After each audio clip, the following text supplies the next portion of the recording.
박원순 시장님 피해자 측이라고 표현하면 안 되고요. 우리는 끝까지 고소인이라고 할 겁니다. 피해 호소인.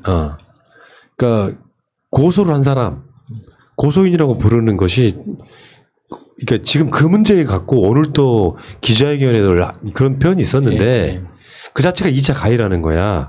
근데 이게 나는 가장 가치 중립적인 표현이라고 생각해요. 고소한 사람 맞잖아요. 왜?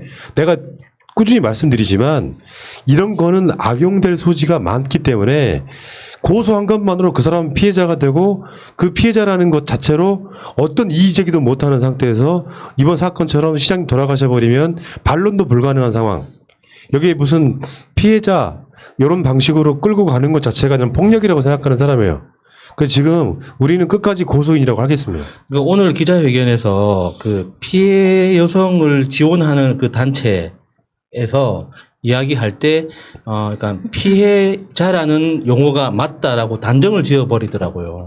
그러니까 저는 그분들의 주장이 틀렸다고 이야기하는 게 아니라 그분들이 이야기하는 맥락에서는 이 피해 여성은, 그러니까 피해를 주장하는 여성이 지금 받고 있는 도움은 그러니까 피해자 지원 관련 법률에 근거해서 도움을 받고 있기 때문에 그 법에 따르면 우리가 지원하는 사람은 피해자다. 라고 규정을 하고 있거든요. 맞는 말 아닙니까? 맞는 말이에요. 그러니까 자신들의 입장에서 맞는 말인데 내 입장에서 맞는 말이기 때문에 네가 하는 말은 다 틀렸어. 라고 하는 것 자체가 폭력적이라는 거예요. 그렇게 이야기를 하면 안 되죠. 자신들 단체 입장에서는 피해자겠지만 그거를 관찰하는 보는 제3자 입장에서는 고소인이 고소를 하면 그게 다 사실로 확정되는 겁니까?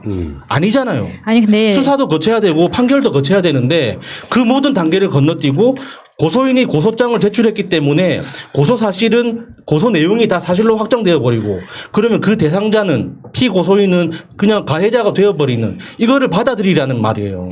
아니, 그거를 안 된다는 거죠. 그 얘기를 계속하는 것 자체가 지금 프레임에 끌려가는 거예요. 이 사람들은 고소인이냐 피해자냐 이거 가지고 계속해서 피해를 주장하고 싶은데 고소인이든 뭐든 자기들이 그냥 이걸 가지고 또 하나의 논란을 만들고 싶어 하는 거란 말이에요. 그러니까 야스님 말씀하신 대로 이게 무슨 고소인이 피해자니 우리는 이런 이야기를 계속해서 말려 들어갈 필요가 없고 그냥 고소인 이렇게 하면 끝나는 네. 걸로 가시죠. 네. 그러니까 이게 다시 말씀드리지만 악용돼 버리면 끝이 없다니까요.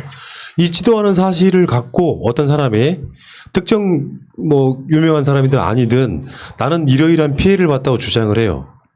그러면은 거기에 대해서 어떤 이미지에 엄청난 타격을 입은 사람은 반론권자 없는 상태가 돼버리면 안 되고 그냥 고소인이라고 우리는 계속 하겠습니다. 문제는 이제 오늘 나온 그 사실은 예상했던 바의 기자회견에 가까워요. 그러니까 사실 이런 기자회견 왜 하지? 그러니까 처음에 기자회견은 뭐 대충 두루뭉술해가지고 이러이러한 피해를 당했다는 식의 이야기를 뭐 대충 하는 것 같은 느낌. 2차 기자회견을 하면은 뭔가 어떤 그러니까 사람들이 되게 알고 싶어하는 일종의 진상규명에 있어가지고 중요한 어떤 팩트들이 나올 줄 알았습니다. 근데 그 건은 경찰에 고소를 했기 때문에 거기 넘어가 있는 거라서 구체적인 이야기를 하지 않겠다. 그러면서 사실은 기자회견 할 필요가 없는 이야기들. 그러니까 그 고소를 했다는 사실을 지금 서울시 측에서 박원순 시장한테 어떻게 전달됐는지라든지. 그러니까 사건의 본질과는 다른 이야기들이 이번 기자회견의 주된 내용에 가깝습니다. 실제로 우리가 알고 싶어 하는 건 진짜로 진실을 규명하는 거지 않습니까? 시장님은 어떤 식으로 피해를 줬고 그들의 주장에 의하면 그래서 이게 법적인 문제 이런 걸 떠나서 우리가 봤을 때 이게 정말로 성추행이나 성희롱이 성립하느냐를 알고 싶어 하는 부분이 있는 거예요. 그중에 하나라도 이 사람들이 이게 밝혀야 되는데 그것도 2차 가해라고 하면은 지금 뭐 하자는 거죠? 국민을 우롱하는 거에 가깝습니다, 이게. 네, 오늘 2차 회견이 사실은 엄청난 이슈가 될 줄 알고 기대를 그들은 했을 것 같은데 일단 종편에서도 단신 보도로 하고 끝나더라고요. 그 이유는 뭐냐면 사실 이 사람들이 계속 우리가 앞서서 이야기한 것처럼 피해자냐 고소냐 이 얘기를 또 한 번 꺼냈다는 이야기는 증거로서의 가치 있는 걸 내놓을 수 없기 때문에 계속 말을 늘려가고 또 하나의 프레임을 계속해서 그냥 던져주는 것 외에는 없다고 생각하거든요. 그 다음은 뭐냐. 누가 유출했느냐. 유출했느냐 안 했느냐. 이게 지금 중요합니까? 그냥 자기들은 이 사람이 이만큼 피해봤으니까 야 봐라 이따만큼 피해본 사람이야 라고 이야기를 해도 모자랄 시간에 누가 유출했냐 누가 피해자냐 이거 지금 이거 하고 있는 거예요. 그 말은 뭐예요? 증거가 없다는 이야기잖아요.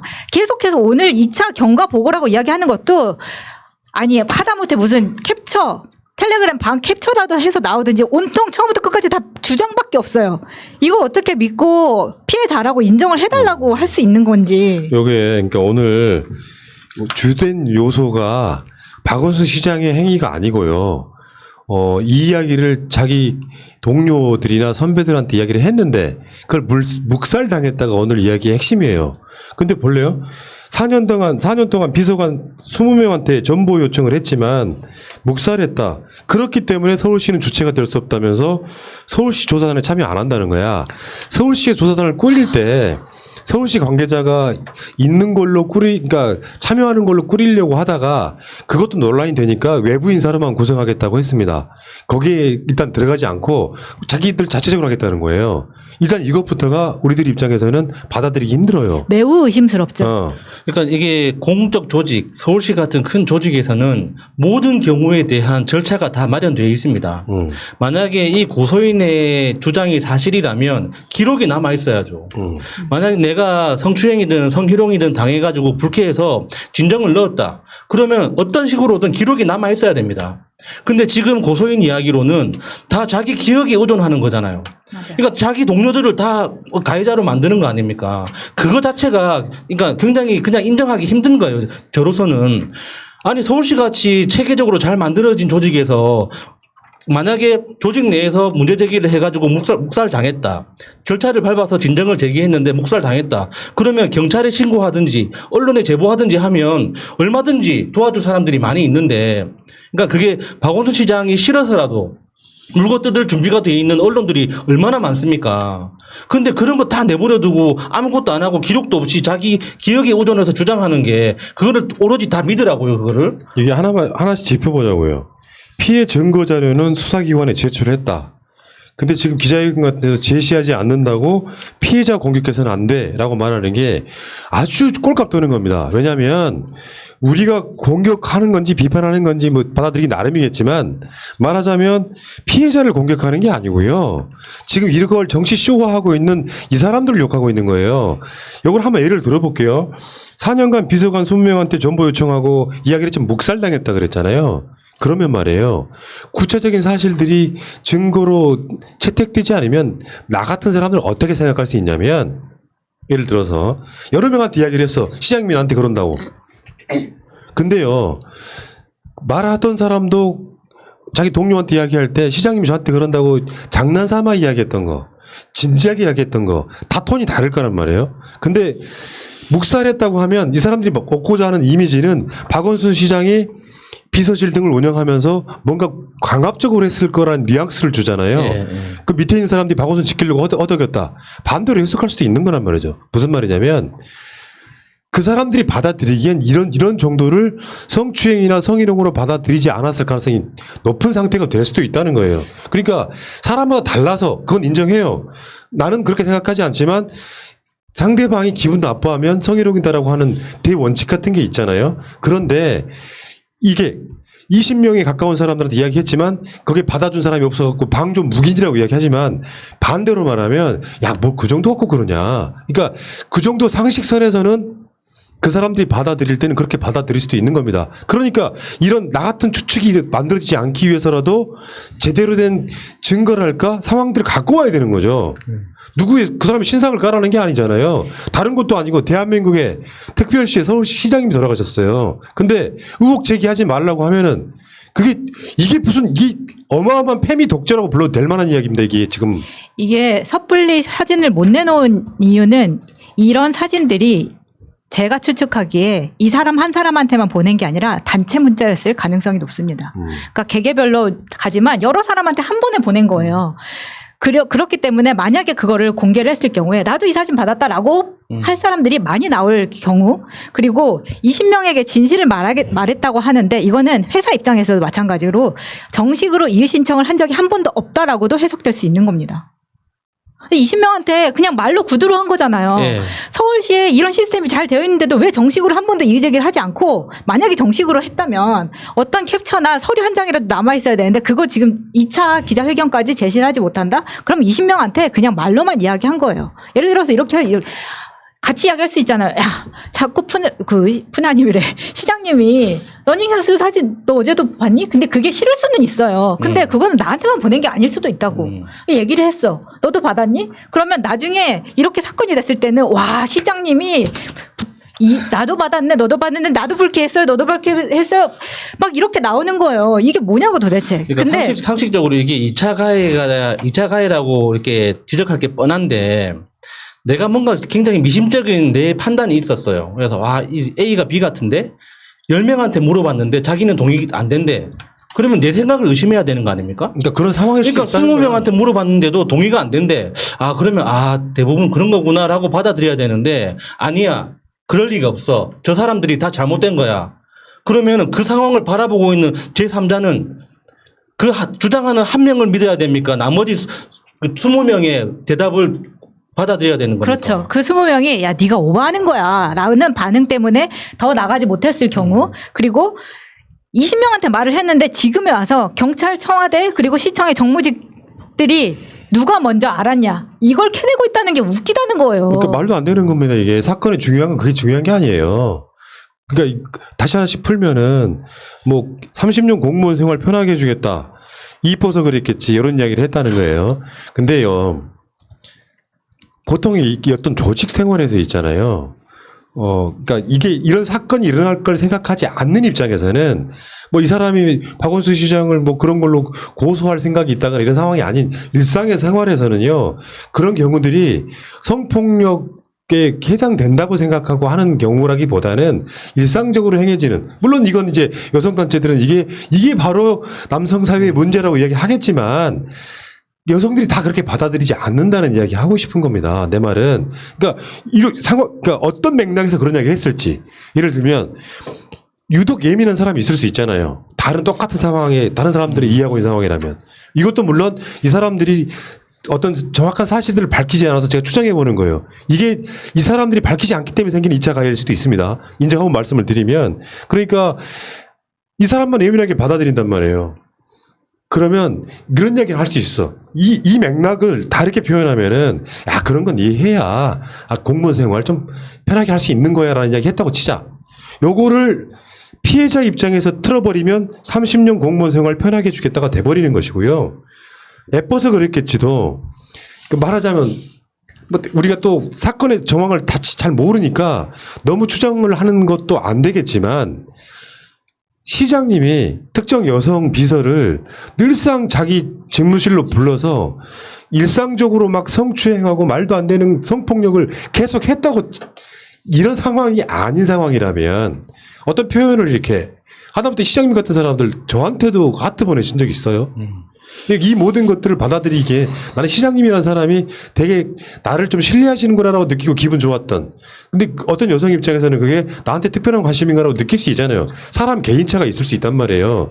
그럴 때 동료 직원이 그걸 보고 이제 이 사람을 좀 가라앉혀야 되니까 너무 예민해서 야, 예뻐서 그랬겠지. 너한테 특별히 관심 있어 그랬겠어? 할 수 있는 거란 말이죠. 근데 지금은 박원순이라고 하는 사람, 전혀 항변할 수 없는 사람을 놓고 이런 식으로 정말로 돌아가신 분에 대해서 계속 명예훼손하는 부분도 있단 말이에요. 네. 그래서 정확히 밝히라는 거고, 1차 기자회견에서 텔레그램방 비밀 대화 요청한 거 그것이 유일한 증거였잖아요. 근데 그 자체가 사실은 박원순을 나쁘게 만들기 위한 이미지에 불과한 거지 성폭력을 했다는 어떤 증거도 될 수가 없단 말이에요.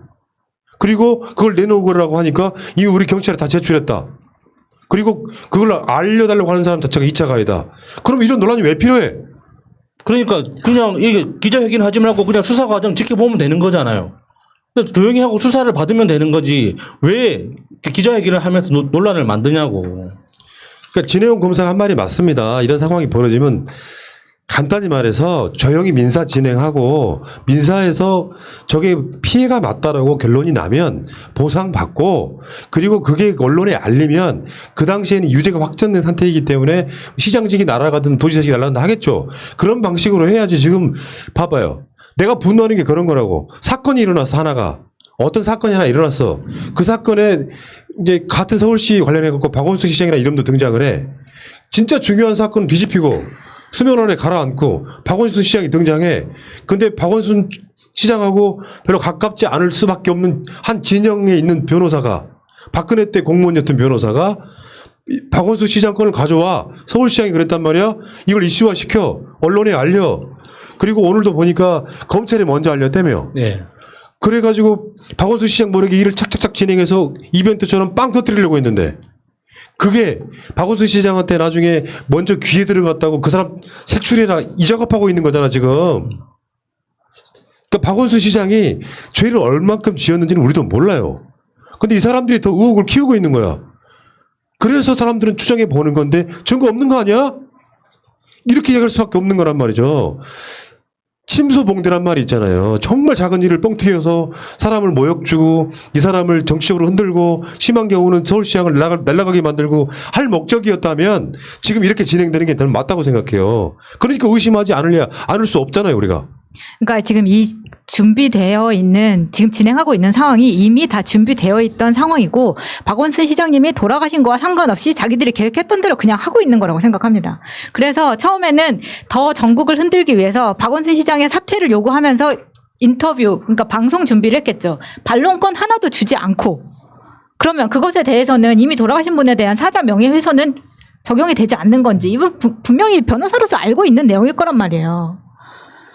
그러니까 지금 여성단체들이 굉장히 심각하게 고민해야 되는 지점들이 아무리 당신들의 주장이 옳다고 하더라도 그게 상식선에서 받아들여질 수 있는가를 고민해야 되는 거예요. 내 말이. 그러니까 지금 여성단체들의 주장대로면 이 세상에 살아있는 모든 남성들이 죄인인 거예요. 그냥 이 사건에 대해서 박원순 시장이 과연 진짜 그랬을까라고 의심하는 순간 2차 가해자가 되어버리고 그 사람 피해 여성이 왜 이런 식으로 사건을 해결하려고 할까라고 의심하는 것도 다 2차 가해가 되는 거예요. 그게 과연 상식적으로 받아들여지냐고 그게. 봐봐요. 그러니까 자기 입장에서만 내 입장에서 내 논리가 맞기 때문에 당신들이 어떤 이야기를 하든 상관없어라고 하는 순간 굉장히 폭력이 되는 거예요. 그게. 오늘 김재련이 밝혔던 피해 내용이라는 게 이거예요. 성고충을 임사 담당자에게 언급하기도 했는데 동료에게 불편한 내용의 텔레그램 내용을 직접 보여주기도 했다. 속옷 사진도 보여주면서 고충을 호소했다. 이게 간접적으로 드러난 박원순 시장이 이 직원한테 했다는 성추행의 단면입니다. 그러니까 직접적인 상황을 보여줄 수는 없을지라도 어떤 상황들은 이야기할 수 있는 게 김재련이 지금 표현할 수 있는 박원순 시장이 했다는 불편한 내용의 텔레그램 메시지, 속옷 차림에 그 속옷이 팬티인지 메리아스인지 어떤 분은 그 겨울에 난방비 아끼기 위해서 그 내복 입은 사진이라고 표현하시는 분도 있더라고요. 그럼 아무도 몰라. 근데 이런 상황에서 그건지 모르는 그러니까 친밀감을 표시하는 행위 그리고 속옷 사진 보낸 내용이 사실은 전부인 거예요. 그러니까 그러니까 증거가 뭐 남아있기도 힘들 수 있다고 생각해. 인정을 하는데 전반적으로 말하면 이 사건이 이런 식으로 갑자기 무슨 작전하듯이 하지 않았다면 박원순 시장님 저는 안 돌아가셨다고 생각하는 거예요. 뭐 쉽게 표현하면 죽을 죄를 졌냐. 제가 또 충격적인 내용 하나 들은 게 있잖아요. 박원순 시장이 최근에 우울증을 앓고 있었다고 저는 들었거든요. 이 사건 터지기 전에. 그러니까 어떤 이런 일을 하다 보니까 감정의 기복이 굉장히 심해진 상태. 우울증 무서운 겁니다. 근데 만약에 초정컨대 본인은 모르는 상태에서 뭐 소위 말하면 4년 동안 사실은 길게 보면 4년도 아니라고 할 수 있겠지만 4년 동안 정말 믿었던 직원 하나가 어느 날 갑자기 그런 식으로 돌아섰을 때 느꼈을 충격은 우울증과 합쳐진다면 이런 상황 만들어질 수 있다고 생각하거든요. 그러니까 다시 말씀드려요. 내가 계속 주장한 바는 이런 사건은 재발할 수가 있어요. 시장이나 도지사 같은 사람들의 행위가 재발할 수도 있겠지만 어떤 사람이 나쁜 감정을 가지고 나 저 사람하고 뭔가 누구의 사주를 받는다거나 그 방식으로 아니면 돈을 뜯어낼 요량으로 얼마든지 악용될 수가 있음에도 불구하고 지금 박원순 시장 건에 여성단체들이 하고 있는 거는 거의 국민을 우롱하는 것에 가까운 거죠. 맞아요. 이번 미투 건으로 잘못된 미투는 철퇴를 맞을 수 있다는 것을 보여주는 딱 지표로 삼아야 된다고 생각합니다. 더 이상 박원순 시장님처럼 이런 사람을 잃을 수 없다고 생각하거든요. 만약에 지금의 이 피해를 주장하는 이 사람이 당한 것이 정말 미투라고 생각한다면 전국에서 일하고 있는 모든 직장 여성들은 본인의 상사를 미투로 고발하십시오. 만약에 그런 상황이 됐을 때 어떤 상황이 벌어지는지 여성단체는 두 눈을 똑똑히 봐야 된다고 생각합니다. 그리고 그게 미투가 아니라고 생각하는 사람들은 그렇게 생각하는 여성들은 목소리를 내야 된다고 생각합니다. 지금 여성단체가 하고 있는 것이 옳은 일인가? 그러니까 네. 다시 말씀드리지만 진상규명 방해하고 있는 행위예요. 그러니까 진짜 지금 여성 단체들 때문에 여성 단체들이 하는 이런 정치적으로 악용하는 이런 모습들 때문에 전국에서 진짜 피해를 받고 있는 여성들이 무슨 용기를 내서 고발을 하겠습니까?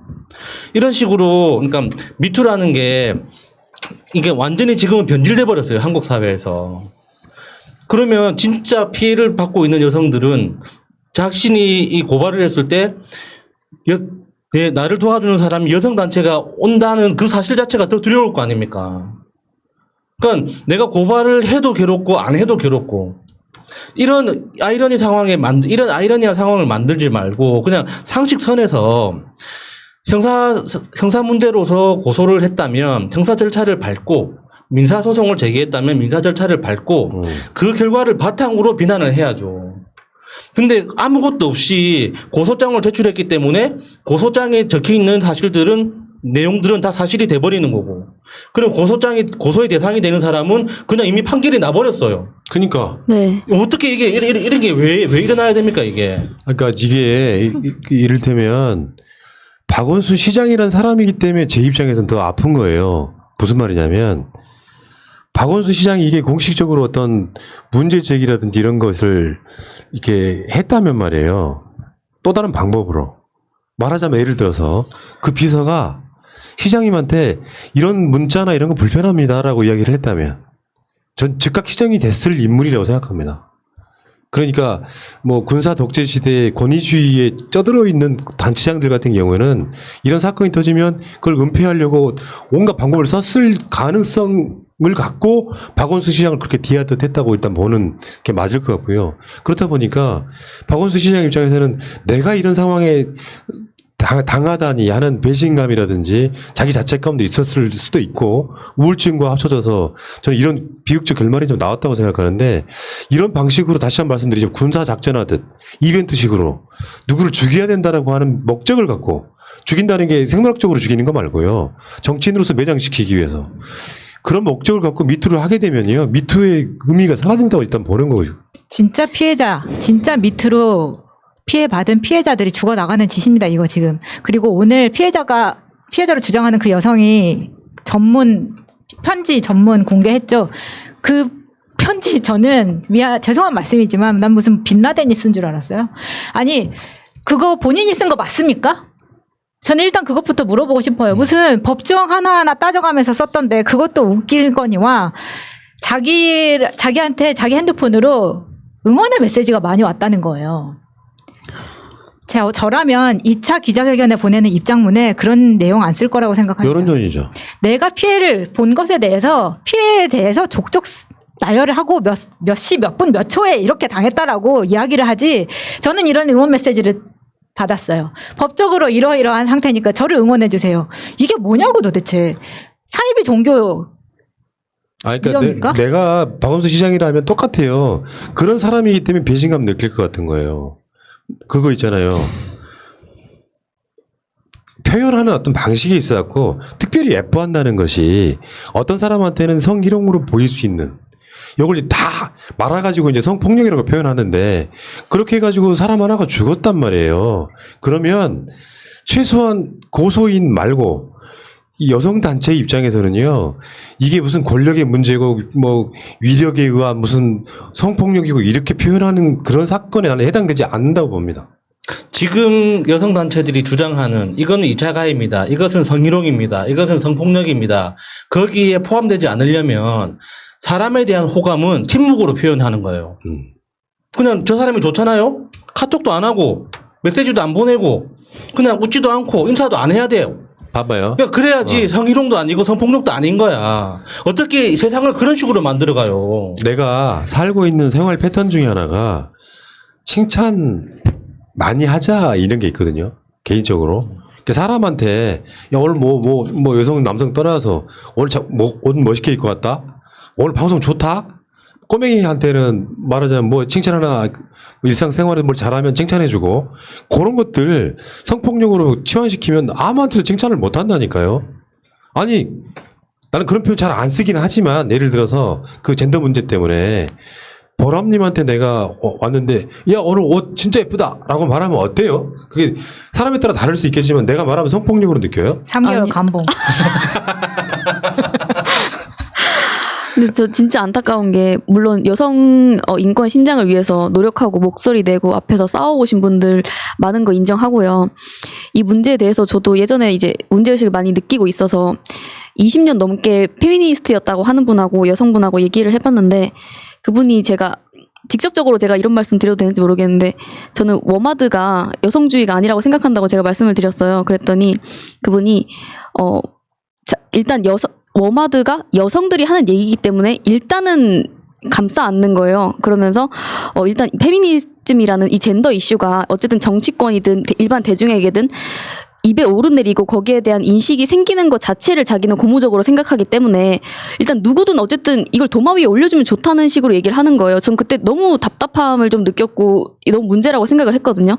왜냐면 지금 극우랑 극좌가 이렇게 일직선 상에 있는 게 아니라 이렇게 360도 돌아서 되게 만나는 지점인 것 같은 거예요. 이 극과 극이 만나지 않습니까? 그래서 이게 어떻게 보면 저희가 일베는 되게 문제가 있다고 생각을 하는데 상대적으로 이 여성이나 이런 거는 너무 성역화가 돼버렸는데 이게 되게 좋지가 않은 상황이거든요. 이게 아예 진짜 말씀해 주신 것처럼 이렇게 문제를 제기할 수도 없고 저희가 토론하고 논의하고 사회적 협의점을 찾아가야 되는 시점에서 이 여성주의가 좀 물론 초기에는 좀 강력한 목소리로 뭐 미러링하고 이런 것들이 이제 좀 생각해 볼 지점을 던져준다 이렇게 생각할 수도 있겠지만 지금 타이밍상으로는 이게 앞으로 좀 더 발전해 가려고 하면 정말 좀 생각을 해보고 방향을 바꿔야 될 지점이라고 생각을 합니다. 지금 더 이상 너무 몰이하듯이 가는 것보다 이럴 수 있잖아요. 어떤 특정 직원의 관계였기 때문에 그런 측면도 있지만 그런 관계들은 세상에 엄청나게 많이 있을 거 아니에요. 그러니까 진짜 나쁜 놈이 있을 거고 어떤 그분이 애매해서 그것이 좀 어긋나가서 의도와는 다르게 나쁘게 보이는 사람도 있을 거고 진짜로 그런 의도가 없는 사람도 있을 거고 다양하겠죠. 근데 이걸 한꺼번에 정치적 사건으로 말아가지고 사실은 이런 사건이 있다면 그런 사건 때문에 생각지도 못한 시장님이 돌아가셨단 말이에요. 그럴 때 여성단체들이 자신들의 당위성을 주장하기 위해서 이렇게 나오는 거예요. 우리는 어쩔 수 없었다. 멀리니까. 이런 측면이 분명히 있는 거라고 보는데. 네. 그러니까 계몽하고 계도하는 것도 필요합니다. 물론 여성이나 남성이나 외모로 상대방을 칭찬하고 이러는 것은 사실 지양돼야 되는 게 맞아요. 근데 이게 한국적 문화라는 것도 있어요. 아까 말한 칭찬은 고래도 춤추게 한다며. 그러면 상사 입장에서 아무런 그런 의도가 없지만 기분 좋게 해주려고 하는 말도 있을 수 있는 거야. 근데 그런 일상생활에 벌어지면 그것들이 그렇게 말씀하시면 안 돼요라고 웃으면서 상대방의 태도를 바꿔주는 것이 중요한 거지. 어느 날 갑자기 이벤트식으로 시장님은 나한테 성추행하셨어요. 봤더니 변호사가 있고 막 언론사가 있고 어떤 대항할 능력도 없는 상태에 그걸 딱 이벤트식으로 꺼내면은 어떻게 하라는 거예요, 지금? 그러니까 저는 정말 화가 나는 지점이 환경단체에서 일을 하는 환경주의자라고 해서 환경 이슈가 이 세상의 모든 가치를 뛰어넘는 상위의 가치가 되는 게 아니잖아요. 그건 어떤 운동이나 어떤 사회주의도 마찬가지입니다. 여성운동 저 100% 찬성합니다. 여성주의, 페미니즘 반드시 필요하고 여성 인권 개선돼야 되는 거예요. 그렇다고 해서 여성의 인권이 모든 가치에 위에 있는 게 아니에요. 여성주의라고 해서 그럼 사법조차까지 띄워놓고 사람을 한순간에 죽여버립니까? 그런 고난을 언제 누가 줬어요? 왜 아무도 주지 않은 고난을 스스로 만들어내가지고 왜 휘두르고 있냐고. 그게 환경주의가 됐든 여성주의가 됐든 어떤 거라도 마찬가지예요. 내가 그 철학에 동조한다고 해서 내가 주장하는 그 내용이 모든 가치를 뛰어넘는 게 아니라고요. 그게 표현의 자유라도 마찬가지예요. 모든 가치하고 같이 어울려야 되는 거지. 그 하나의 가치를 위해서 나머지가 왜 다 희생해야 되냐고. 저는 이제 직장 생활 하면서 남자 동료들하고 어깨동무도 하고 싶고 파도 타기도 하고 싶고 그렇게 같이 생활하고 싶습니다. 그런데 앞으로는 여자애들은 다 빠지고 남자애들만 어깨동무 하자.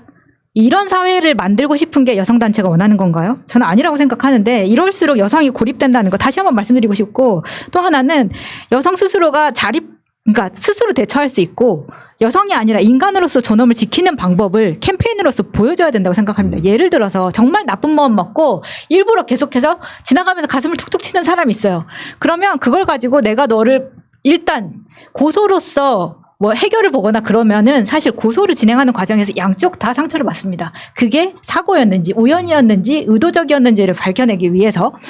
그런데 그 전에 뭘 해야 된다고 생각하냐면 네가 가슴 쳤어? 그럼 나도 그 사람이 어떤 중요 부위를 확 움켜잡고 잡을 수 있는 그런 정도의 배포를 좀 키워줄 수 없냐는 거예요.